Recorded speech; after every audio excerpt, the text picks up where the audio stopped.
Assalamualaikum warahmatullahi wabarakatuh.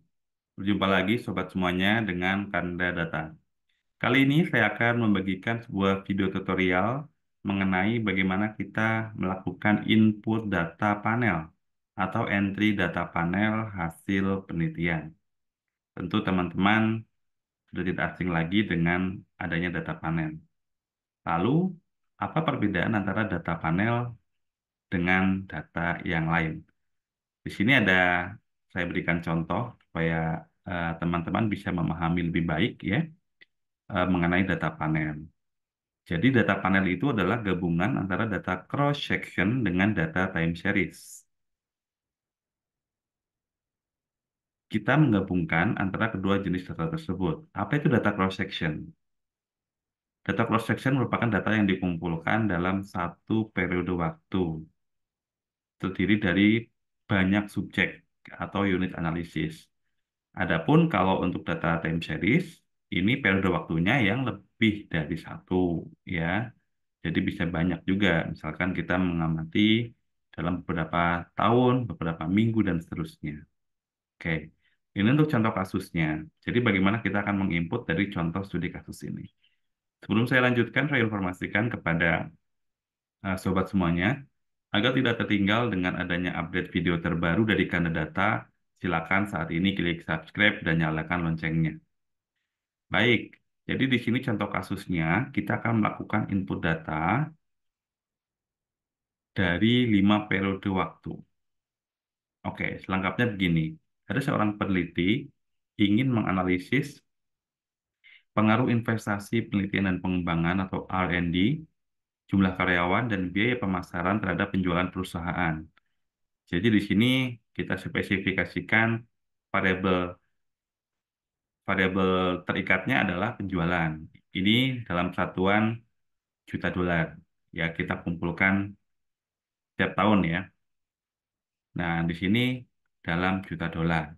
Kemudian variabel R&D, jumlah karyawan, dan biaya pemasaran ini sebagai variabel bebas. Kita berikan simbol X1, X2, dan X3. Untuk R&D ini pengeluaran tahunan untuk research and development dalam juta dolar. Adapun jumlah karyawan ini dalam ribuan. Dan biaya pemasaran ini dalam juta dolar. Nah, kemudian data dikumpulkan dari 10 perusahaan selama 5 tahun. Nah, di sini teman-teman mungkin bertanya, kenapa jadi 50 observasi? Ya, karena kita menggunakan data panel. Jadi sekali lagi, data cross-section itu adalah data yang dikumpulkan dalam satu waktu. Dalam hal ini adalah 10 perusahaan sebagai data cross-section. Ya, perusahaan 1, 2, 3, sampai dengan perusahaan 10. Nah, misalkan kita mengumpulkan di tahun 2019 nih. Nah, ini ada variabel Y, X1, X2, dan X3. Perusahaannya ada 10, 1 sampai 10. Nah, ini dinamakan data cross-section pada tahun 2019. Kemudian kalau pada tahun 2020 juga sama. Ini data cross-section pada tahun 2020.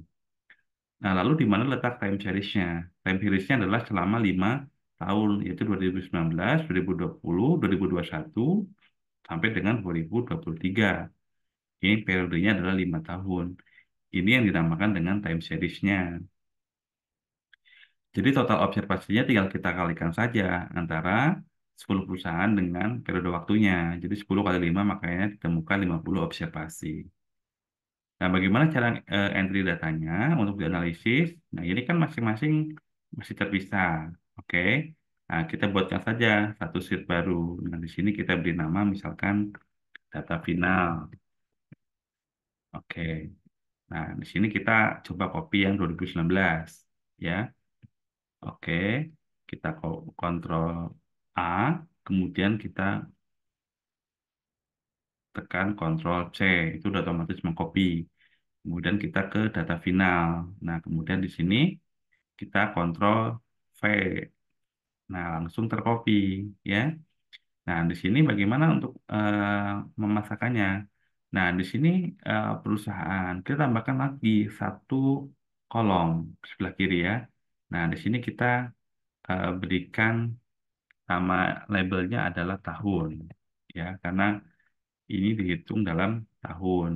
Oke. Selanjutnya ini tahun 2019. 2019, ya kan? 2019 sama semua, ya kan? Oke. Nah, setelah itu kita tinggal copy lagi yang 2020 di sini. Copy datanya saja. Nah, Ctrl C, kemudian pindah ke data final, Ctrl V. Sorry, plus satunya lagi ya. Ctrl V, ya. Kemudian 2021, boleh sama ininya ya, tadi kelewat. Ctrl C,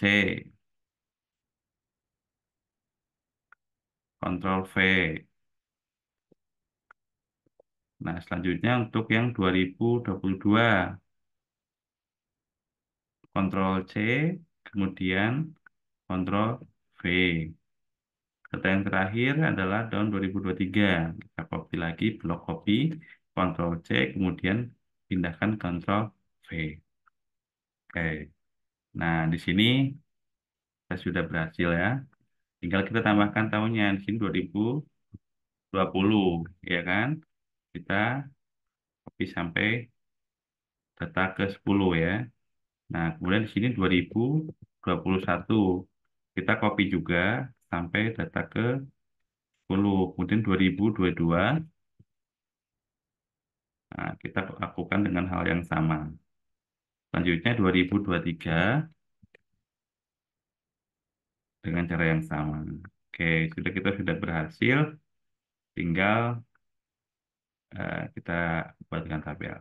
Oke, nah jadi begini cara em, entry datanya. Jadi yang kolom yang pertama menunjukkan tahun, kemudian kolom yang kedua menunjukkan cross sectionnya, ya.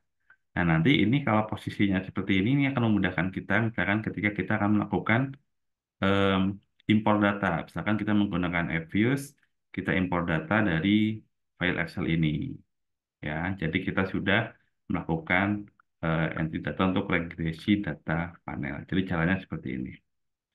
Baik, demikian video yang dapat Kanda sampaikan pada kesempatan ini. Semoga bermanfaat dan memberikan nilai tambah pengetahuan untuk kita semuanya. Terima kasih atas perhatiannya. Sampai jumpa di video berikutnya. Salam sehat lalu. Assalamualaikum warahmatullahi wabarakatuh.